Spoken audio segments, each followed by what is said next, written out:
everybody get some level of health insurance through something called an insurance exchange or a health benefit exchange. And there would be subsidies that would be available for people in order to be able to get insurance. And so the challenges are both to the individual mandate, saying that's unconstitutional, and I'm not an attorney, so I couldn't begin to tell you all the legal parts of that. And the other part of it is basically the shifting of the cost down to states. And did you say it would force you to cover able-bodied men who don't have? Right now, the Medicaid program does not cover essentially able-bodied men. The primary populations that we serve are, the TANF population, low-income women and children, those with a severe and persistent mental illness, those with a developmental disability, and the elderly and chronically ill. To the extent that you've got a man that has a mental illness or a developmental disability, we cover them. But if you're an individual contractor, you got your own business, you don't have any health insurance, and so forth, you're within the Medicaid limits. Right now, we don't cover you. But if you're an able-bodied woman, that you could be covered? Well, if you are pregnant or have a child and fit within a low income. Okay. Sandy? Shifting gears a little bit, what about your thoughts on pro-share payments to the county in the near future? I know that we just received a payment, but thinking onward to 2012, 13, what should we expect? Well, the key thing in terms of the pro-share was there was a reduction that was done in the MQIP of roughly $8 million in each of the 2 years, kind of offset a little bit by a county credit of about $2.5 million. So how that all is going to translate out to what it's going to mean for specific payments to counties and so forth, I don't know. But obviously we get fewer dollars there, so it's going to be an impact. Absolutely. It's going to be an impact. Anybody else questions? Go ahead, Representative Addison. Thank you. Thank you for coming today. Sure. Are you fielding other questions other than just the budget? Sure. You started off by speaking about how the demographics have changed over the past 10 years and will be changing drastically in the next 10. Why, under the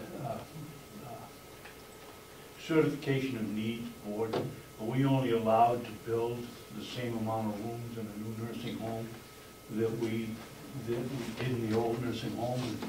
We have people waiting to get in. I frankly believe that the short answer is I don't know. I frankly am trying to understand the dynamics regarding the certificate of need board.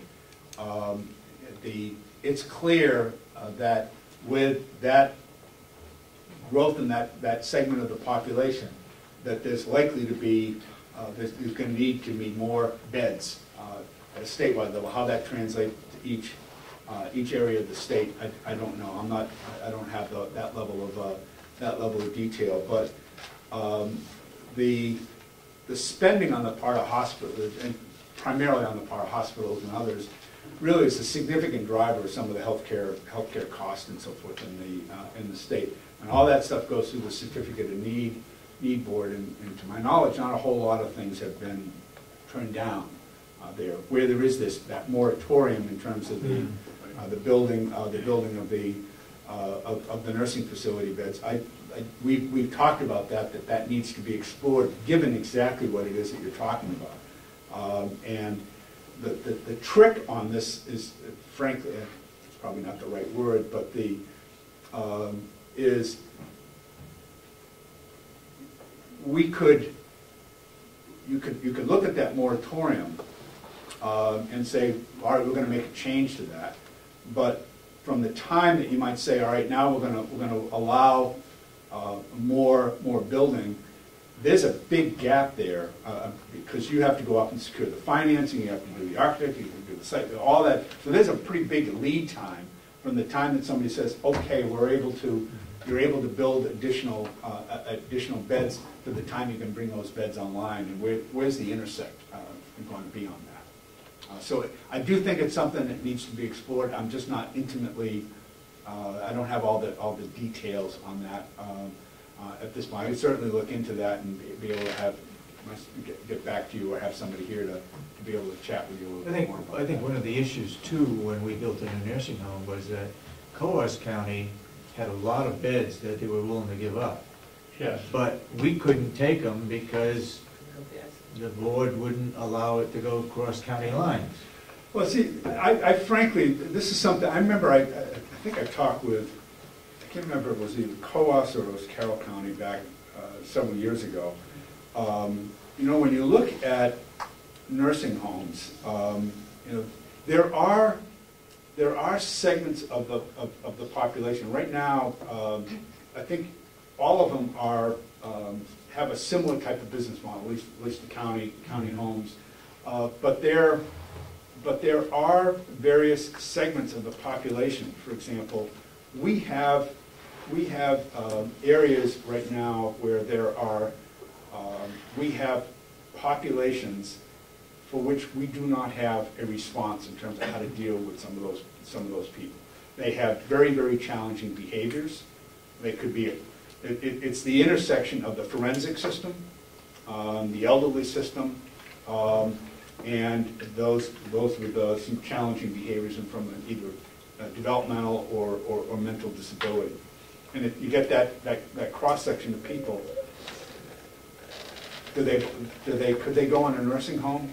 You know, I have my in-laws were in a nursing home and now they're in an assisted living. I can't see some of those type of people that would be in with the general population. Mm-hmm. You get Glencliff, but we're at capacity at the Glencliff home, and the age at the Glencliff home, the average age has gone down because of this segment of the population for which we have no response. We have the DD system, for example. You talk about Northern. When you get some of those people who come into the system, they are very expensive to be able to maintain in the community. My whole point is that could we look at the beds and the needs, and forgive my term, but do a market analysis and say where are the needs, what are the available resources, and then maybe one nursing home in one particular county will say, I'm going to specialize in these segments of the population. I'm going to build a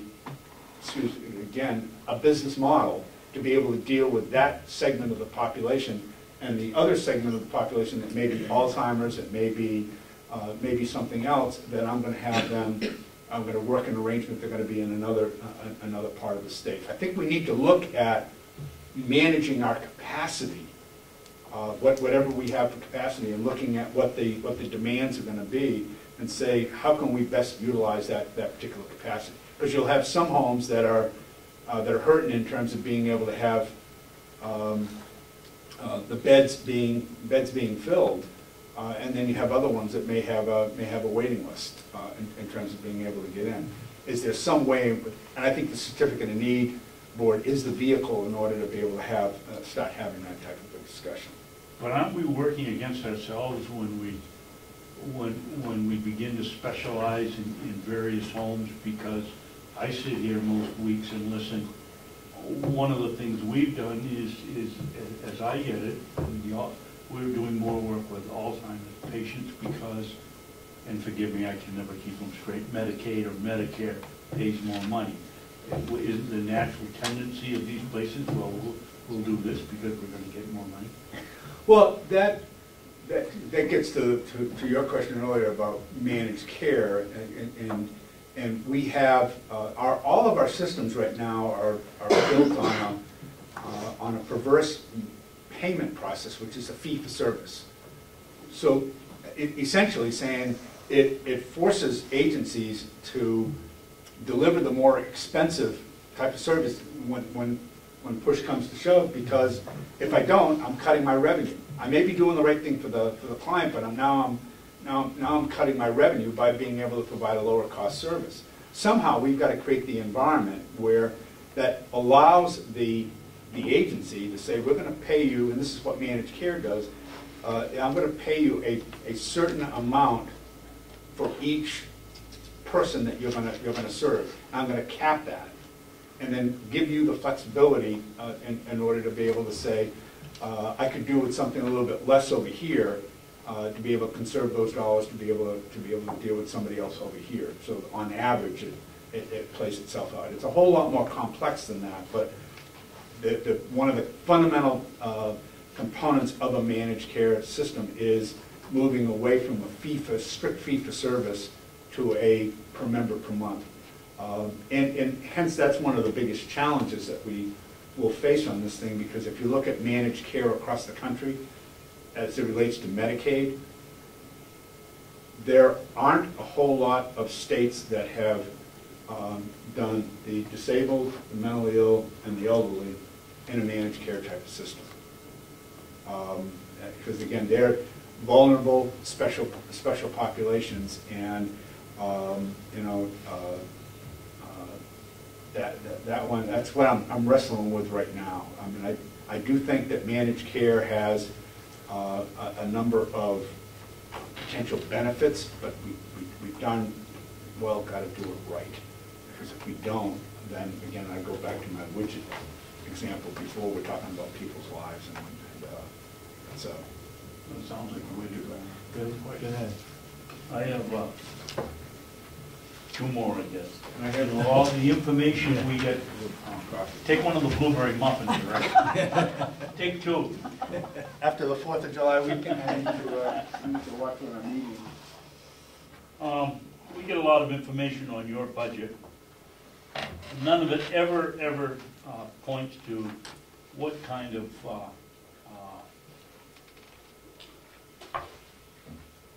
forces you have to examine for fraud. We don't have a fraud division in. We are very aggressive in the area of fraud, waste, and abuse. We have third-party liability, surveillance and utilization review, where we go after provider and other type of fraud. We look at patterns of billing. We are very aggressive in terms of that, because there's really two levels. One is on that level, and then there is the food stamp, the TANF, and the other, where it's basically smaller payments, individual payments to individuals. Again, cash assistance and so forth. And on the provider end of it, there are big dollars that are involved. So we will go off and we will investigate. We'll involve investigators, we'll involve the Attorney General's office, and then we'll go to recoup those dollars, and they're significant dollars. So I can show you the return, if you will, for the persons that we have, and the amount of dollars that they are bringing back in, and how that continues to go up, because we are very aggressive in terms of looking at those patterns and so forth. It's on the individual side, again, the cash assistance and so forth, where if somebody doesn't report that they're actually living with somebody, or they have this side job that they didn't report that particular income and so forth, that's fraud. But to go off and investigate each one of those instances, to recover $200, it would cost us more in order to be able to do that. So consequently, what we've done is we've put an emphasis on, we actually call it FRED, front-end fraud detection unit, or something. I can't remember what the acronym, but it's FRED, front-end fraud detection. So that we're doing a number of things on the front end, including when people coming in saying, going through, if you are lying, if you are not giving us all the information, if you are not reporting this on a timely basis, you are subject to fraud, and we will